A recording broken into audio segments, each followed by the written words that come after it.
ஆக ஆளுங்கட்சி எதிர்கட்சியினுடைய குரல் வலையை நெரிக்கின்ற ஒரு நிலையைத்தான் இது அப்பட்டமாக படம் பிடித்து காட்டுகிறது.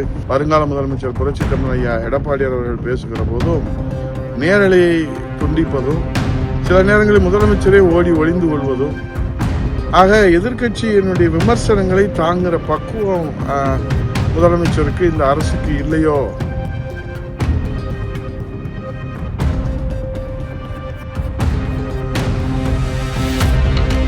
ஆகவே இன்றைக்கு கடந்த 30 ஆண்டு காலம் இல்லாத வகையில சட்டசபை கூட்டங்களை குறைவான நாட்கள் திமுக அரசு நடத்தியுள்ளது. அதைவிட வெட்கக்கேடு, கடந்த 2021 தேர்தல் அறிக்கையில ஆண்டுக்கு 100 நாட்கள் நாங்கள் நடத்துவோம், சட்டசபையை கூட்டுவோம் என்று சொன்னார்கள்.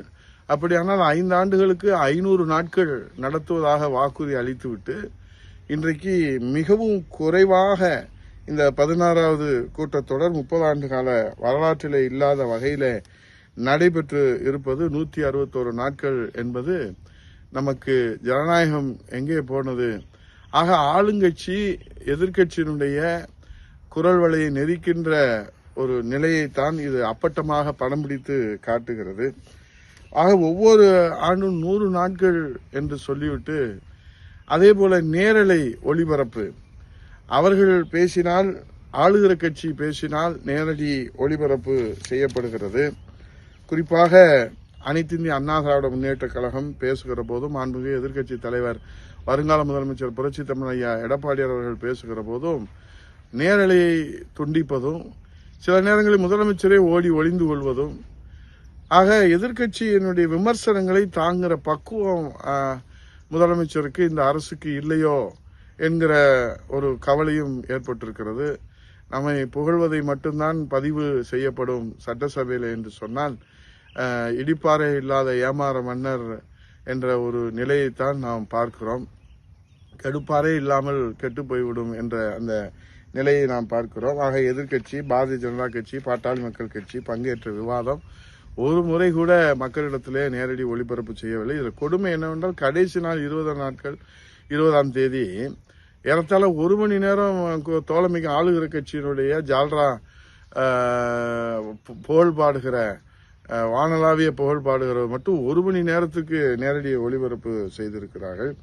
ஆகவே 2011-16 அம்மா அவர்கள் 191 நாட்கள் நடத்தினார்கள். அப்பொழுதெல்லாம் வாக்குறுதி கொடுக்காமலேயே ஜனநாயகத்தை காப்பாற்ற, பொதுவாக சட்டமன்றம் என்பது அதிக நாட்கள் நடந்து விவாதங்கள் முன்வைத்து மக்களுக்கான சட்டங்களை இயற்றி, மக்களுக்கான திட்டங்களை நிறைவேற்றி, மக்களுக்கு தேவையான நிதியை ஒதுக்கீடு செய்து அதிலே நாம் வெற்றி காண்பது, அதை நாம் செயல்படுத்துவது, அதை விவாதிப்பது, அதுதான் ஒரு ஆரோக்கியமான ஜனநாயகம், மக்களாட்சிக்கான ஜனநாயகம்.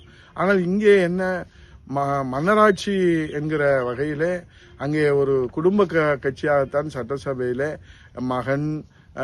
மகன் பேரன் என்று அவர்கள் வைத்துக் கொள்வது, இது எங்கே போய் ஜனநாயகம் என்பதுதான் ஒரு கேள்விக்குறியாக இருக்கிறது என்பதை சொல்லி, ஆக இன்றைக்கு 89-91 வரை கூட நடந்த 3 ஆண்டுகால ஆட்சியில கூட 104 நாட்கள் நடத்தப்பட்டது. ஆனால் 5 ஆண்டு கால ஆட்சியில இன்றைக்கு 16வது சட்டமன்ற கூட்டத்தொடர் என்பது ஜனநாயகத்தை முடக்குகிற ஒரு நிலையை நாம் பார்த்திருக்கிறோம். ஆகவே மக்களே, நீங்கள் மிகவும் கவனமாகவும் எச்சரிக்கையாகவும் வருகிற தேர்தலிலே ஜனநாயகம் தலை தோங்குவதற்கு நீங்கள் எல்லாம் உறுதி போட வேண்டும். ஏனால் அவர்கள் விளம்பரத்தில் இன்றைக்கு கிண்ண சாதனை படைத்திருக்கிறார்கள். இதுவரை ஒரு அரசு இவ்வளவு விளம்பரம் தேடிக்கொண்டதில்லை. ஏனென்றால் விளம்பரத்தால் மட்டும்தான் அவர்கள் தங்களை நிலைநிறுத்த முடியும் என்ற நம்பிக்கையில் இருக்கிறார்கள். ஆகவே அதற்கு நீங்கள் பாடம் புகட்ட வேண்டிய தருணம் இது. மிக எச்சரிக்கையாக இருக்க வேண்டும். இல்லைனால் ஜனநாயகம், நாம் பாடுபட்டு பெற்ற ஜனநாயகம் நமக்கு இல்லாமல் போய்விடுமோ என்கிற அச்சம், கவலை மக்களிடத்தில் ஏற்பட்டிருக்கிறது என்பதை சொல்லி, தேர்தல் அதற்கு நல்ல தீர்வு காணும். வருகிற 2026 சட்டமன்ற தேர்தல் தான் ஜனநாயகத்தை காப்பாற்றுகிற மருந்து. ஆகவே இன்றைக்கு ஜனநாயகத்திற்கு பேராபத்து ஏற்பட்டிருக்கிறது. ஜனநாயகத்துக்கு கொரோனா ஏற்பட்டிருக்கிறது, கொடிய வைரஸ் ஏற்பட்டிருக்கிறது. அந்த வைரஸை நாம் அகற்றுவதற்கு 2026 சட்டமன்ற தேர்தலிலே உரிய அந்த சிகிச்சை மக்கள் அளித்து ஜனநாயகத்தை பரிபூர்ணமாக காப்பாற்றி தர வேண்டும் என்பதுதான் ஒட்டுமொத்த தமிழ்நாட்டு மக்களுடைய எதிர்பார்ப்பு என்று சொல்லி நன்றி கூறி விடைபெறுகிறேன். நன்றி, வணக்கம்.